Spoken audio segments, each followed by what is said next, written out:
देश की आजादी के 75 साल पूरे होने पर मैंने लाल किले से एक आह्वान किया है।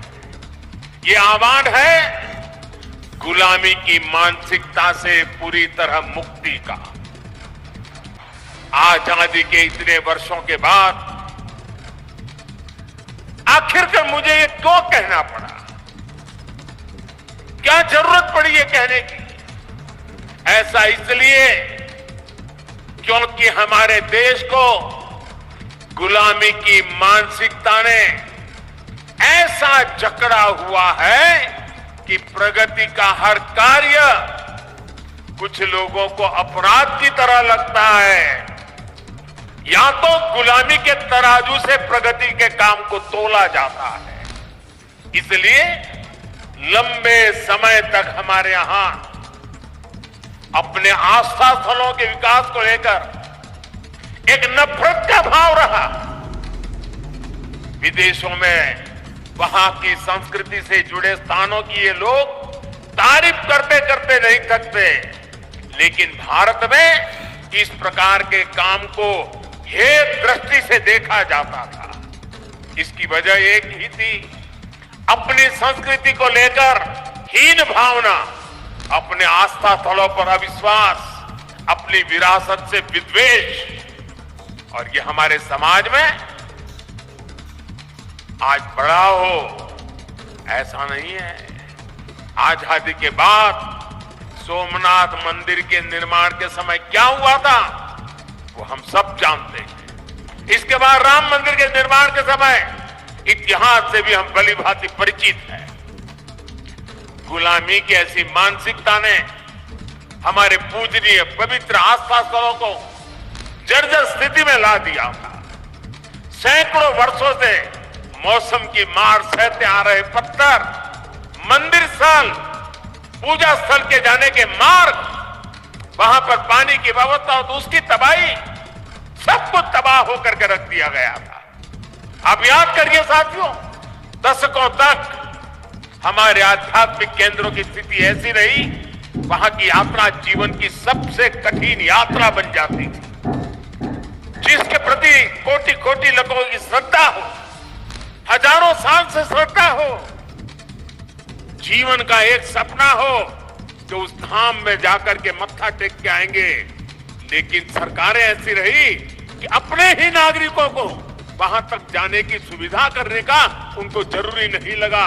पता नहीं कौन सी गुलामी की मानसिकता ने उनको जकड़ के रखा था। ये अब अन्याय था कि नहीं था भाई? ये अन्याय था कि नहीं था?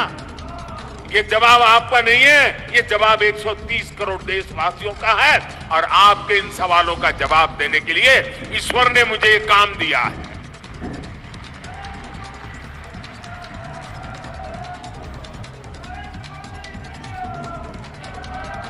भाइयों बहनों, इस उपेक्षा में लाखों करोड़ों जन भावनाओं के अपमान का भाव छिपा था। इसके पीछे पिछली सरकारों का निहित स्वार्थ था। लेकिन भाइयों और बहनों, ये लोग हजारों वर्ष पुरानी हमारी संस्कृति की शक्ति को समझ नहीं पाए। वो ये भूल गए कि आस्था के केंद्र सिर्फ एक ढांचा नहीं, बल्कि हमारे लिए ये प्राण शक्ति है, प्राण वायु की तरह है।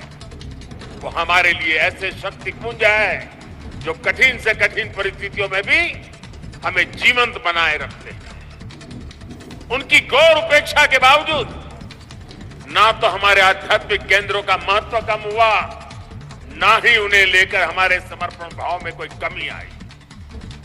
और आज देखिए, काशी, उज्जैन, अयोध्या, अनगिनत ऐसे श्रद्धा के केंद्र अपने गौरव को पुनः प्राप्त कर रहे हैं।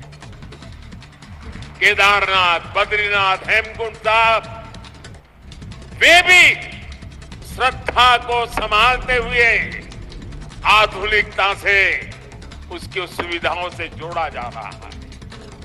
अयोध्या में इतना भव्य राम मंदिर बन रहा है। गुजरात के पावागढ़ में मां कालिका के मंदिर से लेकर देवी विंध्याचल के कॉरिडोर तक भारत अपने सांस्कृतिक उत्थान का आह्वान कर रहा है। आस्था के इन केंद्रों तक पहुंचना अब हर श्रद्धालु के लिए सुगम और सरल हो रहा है और जो व्यवस्थाएं विकसित हो रही है वो हमारे बड़े बुजुर्गों के लिए तो सुविधा है, लेकिन मुझे विश्वास है मेरे देश की नई पीढ़ी 12, 15, 18, 20, 22 साल के नौजवान बेटे बेटियां उनके लिए भी ये श्रद्धा का आकर्षण का केंद्र बनेंगे। वो हमारी नीति होनी चाहिए। हम हमारे दिव्यांग साथी भी इन स्थानों पर जाकर दर्शन कर रहे हैं। मुझे याद है मैंने जब गिरनार में रोपवे बनाया 80-80 साल के माता पिता ऐसे बुजुर्ग लोग वहां आने के बाद मुझे चिट्ठी लिखते थे कि कभी सोचा नहीं था कि गिरनार पर्वत पे जाकर के तीर्थ क्षेत्रों के हम पूजा दर्शन कर पाएंगे। आज तो इतने आशीर्वाद दे रहे। एक रोपवे बनाया। साथियों, इस ताकत को कई लोग पहचान ही नहीं पाते। आज पूरा देश अपने आध्यात्मिक केंद्रों को लेकर गर्व के भाव से भर गया है।